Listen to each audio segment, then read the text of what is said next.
Welcome to the World Walk. I'm Ty. And something's been trying to prevent me from getting these episodes out. I don't like to blame everything on the enemy.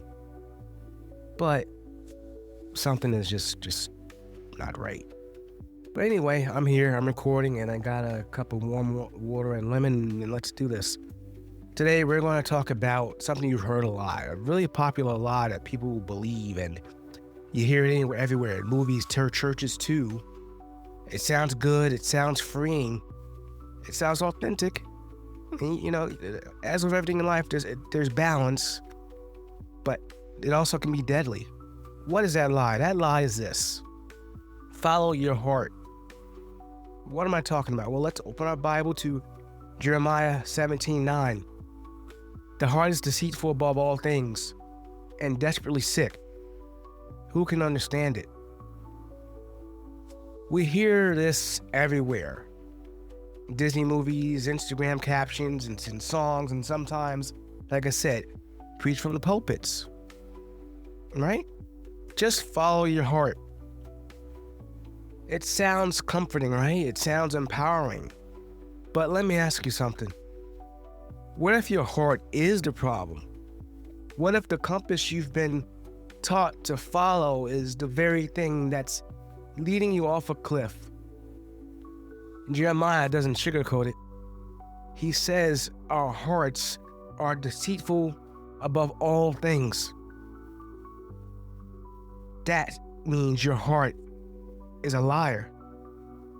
And not just any liar, it's better at lying than the enemy himself. It'll trick you into sin, convince you that rebellion is freedom, and dress up destruction like destiny. I have to turn my fan on, so ignore the noise if you hear it. Also says it's desperately sick. Now, this is not a metaphor for having a bad day, no. That word means terminal, spiritually incurable. No amount of therapy, self-care, or daily affirmations will fix it. And finally, he says, who can understand it? We don't even understand ourselves. Our motive shifts. Our desires twist. And we're trusting that to lead us? And maybe not. Jesus said something similar in Mark chapter 7. He said, from within, out of the heart of man, come evil thoughts, sexual immorality, theft, murder, adultery. The issue isn't out there, it's in here. Our hearts don't need to be followed, they need to be fixed. Now, when we look at culture, especially today, we see what happens when people follow their hearts, don't we? Romans chapter 1, verses 21 to 25 says this: they knew God, but they did not honor him as God or give thanks to him. They exchanged the truth about God for a lie. Clearly, I trimmed that down. That's what happens when people elevate feelings over truth. When self becomes God, feelings become law, truth becomes offensive, pride becomes a virtue, and repentance, that's labeled as hate speech now. We're in a culture right now that doesn't just tolerate confusion, it celebrates it. Identity has become fluid. Boundaries are bulldozed and people are more lost than ever. But here's the thing. This is judgment. Not fire from the sky, but something scarier.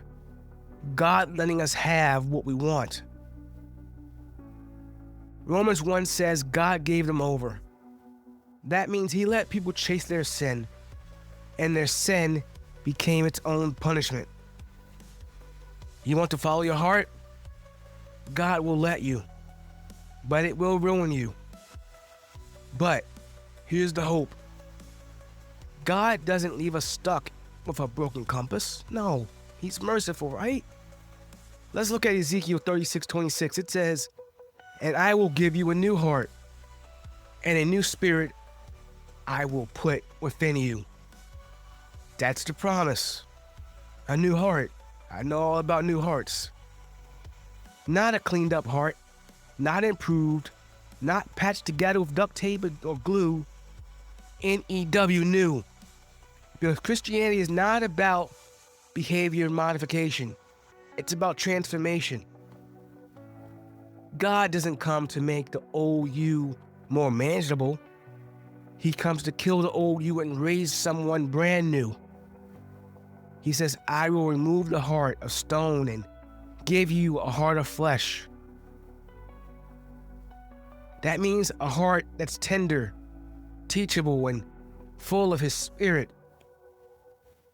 So the call is clear.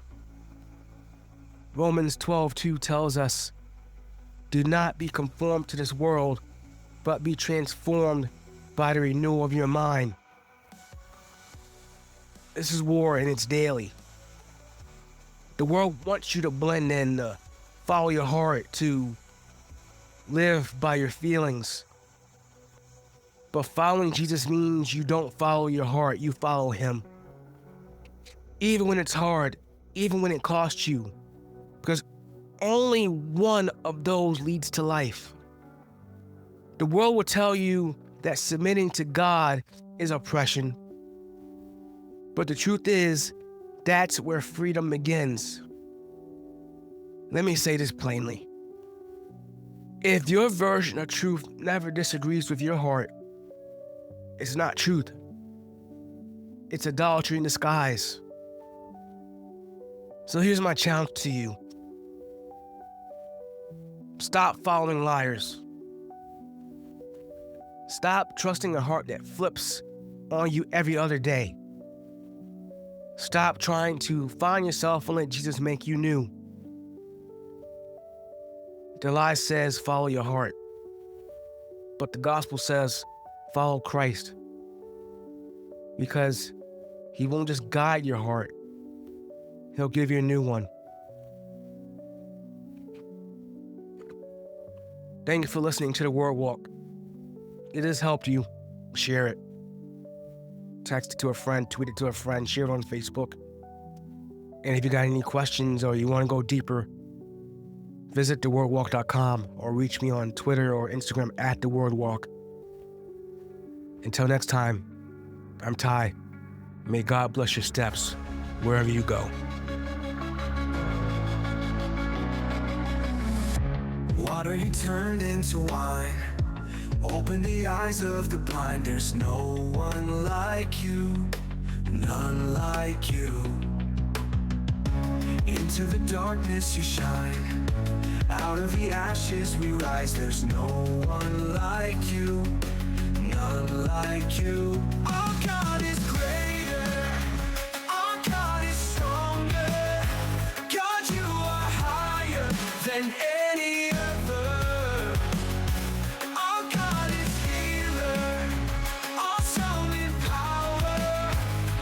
Our God, our God.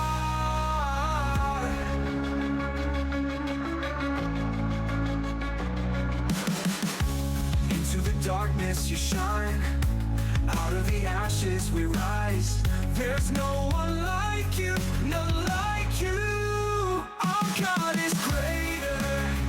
Our God is stronger.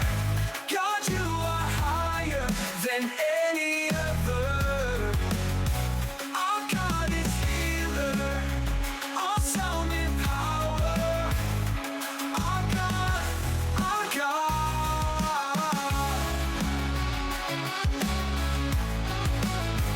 Our God.